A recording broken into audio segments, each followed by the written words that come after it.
Hi hello అండి, welcome to village dairy farm my channel. నేను ఈరోజు మెసేజ్ ఏంటంటే మేము చాలా వీడియోస్ అయితే చేసామండి. చాలా వీడియోస్ చూసి ఈ బిజినెస్ పెడితే బాగుంటుంది అనేసి మేము పెట్టామండి. తొందరపడి పెట్టేశాము. కానీ చాలా వీడియోస్ యూట్యూబ్లో కూడా ప్రతి ఒక్కరూ చెప్తా ఉంటే ఏమో అనుకున్నాం మేమైతే.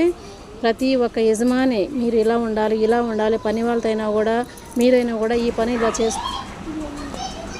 ఇలా చేసుకుంటే తప్ప మీరైతే చేయగలరు అని చెప్తా ఉంటారు కదండి. అవన్నీ విన్నాము. కానీ మేము చేయగలుగుతామని అయితే పెట్టేసామండి. కానీ 1 year పైన అవుతుంది, 2 years అయిపోతుంది, ఇంకా 2 సంవత్సరాలు అయిపోతుంది. కానీ దీంట్లో ఏమీ మేమేస్తే ఇంతవరకు చాలా నష్టపోయామండి. పై ఖర్చులు కానీ, బీహార్ వాళ్ళ శాలరీలు కానీ ప్రతి ఒక్కటి దీంట్లో అవగాహన లేనిది ఒకటి మేము కొత్తగా పెట్టి మాకు ఏం తెలియకుండా ఈ పని వాళ్ళు బీహార్ వాళ్ళను వీళ్ళంతా మెయింటైన్ చేయాలంటే చాలా డబ్బుతో కూడుకున్న ఖర్చుతో కూడుకున్న పని.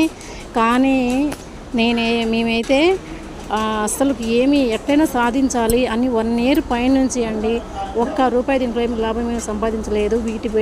మనం పెట్టిన ఖర్చు కానీ ఈ పాలు వస్తూ ఉంటే ఓకే, కొంచెం తగ్గున్నప్పుడు కానీ పెట్టిన ఖర్చు పక్కన పెడితే వీళ్ళకు శాలరీలకు రాదండి ఫస్ట్.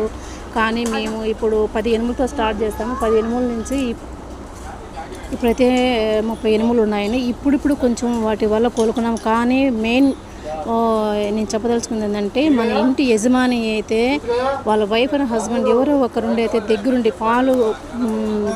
పాలు తీయడంలో నుంచి గడ్డి వేయడం, క్లీనింగ్ చేయడం, ప్రతి ఒక్క పనిలో మన ఇంటి మనిషి అయితే కరెక్ట్గా నేను మెసేజ్ విన్నట్టు కరెక్ట్గా ఉండే చేయించుకోవాలండి. లేకపోతే దీంట్లో నుంచి బయటపడే ఛాన్సెస్ లేవండి.